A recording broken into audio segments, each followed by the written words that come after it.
ముందుగా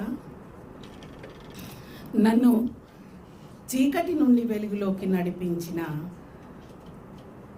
నడిపించి నన్ను ఇంతదాకా అంటే మీ ముందు నిలబడే అర్హత కల్పించిన డాక్టర్ బాబాసాహెబ్ అంబేద్కర్ విశ్వవిద్యాలయానికి వందనం.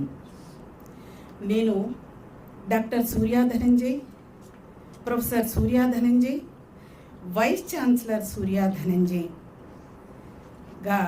నా అస్తిత్వాన్ని నిలబెట్టుకోవడానికి మధ్యలోనే ఆగిపోయిన నా చదువును కొనసాగించేలా చేసి అక్షర భూమికగా నిలబడిన ఓపెన్ యూనివర్సిటీకి సహస్ర వందనం.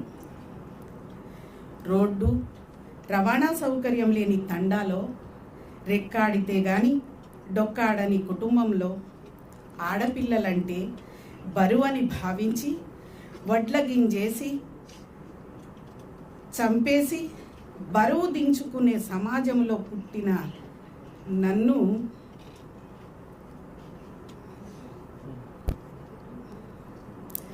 తలెత్తుకొని ఆడపిల్లలంటే అలుసు కాదు అపురూపమని అనిపించుకునేలా చేసిన ఈ విశ్వవిద్యాలయానికి దండం.